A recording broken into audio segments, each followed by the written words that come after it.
안녕하십니까? 꿈마을 사랑방에 오심을 환영합니다. 나와 타인을 살리는 최고의 처방전 셀프 의미 치료. 내 삶의 의미는 무엇인가? 이시영 박사님과 박상미 교수님의 대화록입니다. 사랑이라는 감정을 지키려면 마음의 용량이 커야 한다. 박상미 교수님. 중년의 제2의 사랑에 대한 질문들이 굉장히 많습니다. 코드가 잘 맞아서 대화하는 게 즐거운 이성이 있는데 계속 만나서 이야기를 나누고 마음을 풀어도 괜찮을까요? 어디까지 괜찮은 걸까요? 육체적인 만남은 괜찮을까요? 이런 고민은 사실 누구나 한 번쯤 해보게 되지 않을까 싶은데요. 결혼이라는 제도 자체가 꼭 지켜야 하는 것이지만 영혼이 통하는 이성 친구 정도는 사귀어도 괜찮지 않은가 라고 생각하시는 분들이 대부분인 것 같아요. 그런데 상담실에 오신 분들 중에 보면 그것이 친구의 선을 넘어서 육체적인 사랑까지 가서 고통을 받으시는 경우가 많이 있어요. 저는 인생 경험이 짧아서 박사님의 경험담과 생각이 궁금합니다.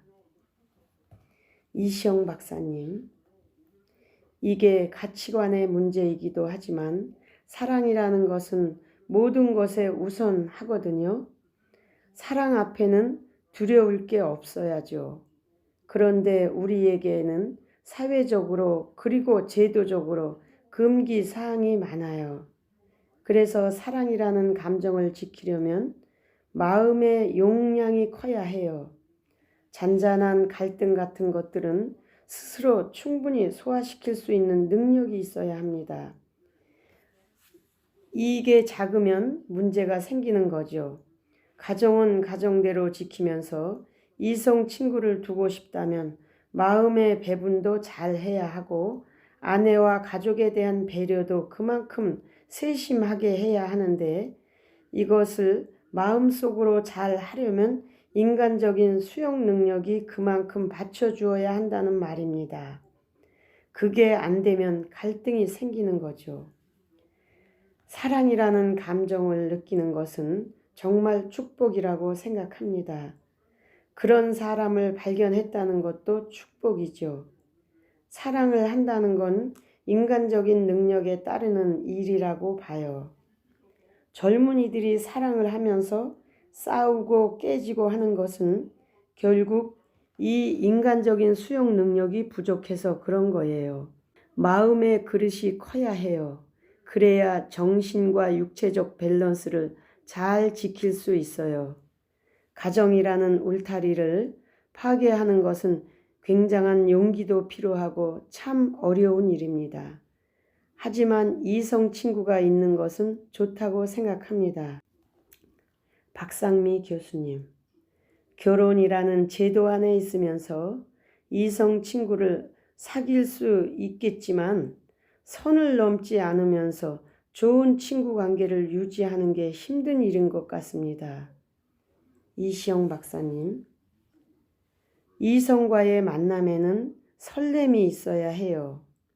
그런데 아무래도 아내와의 관계에서는 설렘이 조금 약하죠. 설렘이 없으면 사람과 사람이 만난 것이지 남녀가 만난 게 아니죠. 예를 들어 나는 박 교수를 만나면 즐겁고 좋거든요. 설렘이 있으니까. 그게 없으면 두 사람의 만남은 지속되기가 힘들어요. 그게 환자와 의사의 관계든 학생과 선생의 관계든 사업상 관계든 마찬가지예요. 서로 마주 앉아 있기 싫은 사람하고 어떻게 만나고 대화를 하겠어요? 이런 사람을 발견할 수 있다는 것도 하나의 축복이에요. 설렘이 있다는 것은 생리적으로나 심리적으로나 중요합니다. 사랑한다는 건 정말 온몸에 불이 붙는 거예요. 이것만한 젊음과 건강의 비결이 없어요. 피카소의 화풍이 새롭게 달라졌을 때에는 반드시 새로운 여인이 있었거든요. 그렇게 자극이 되고 생각이 통하는 상대를 만난다는 건 행복한 일이죠. 길을 갈 때 좋은 길동무를 찾게 되는 건 인간의 본성이에요.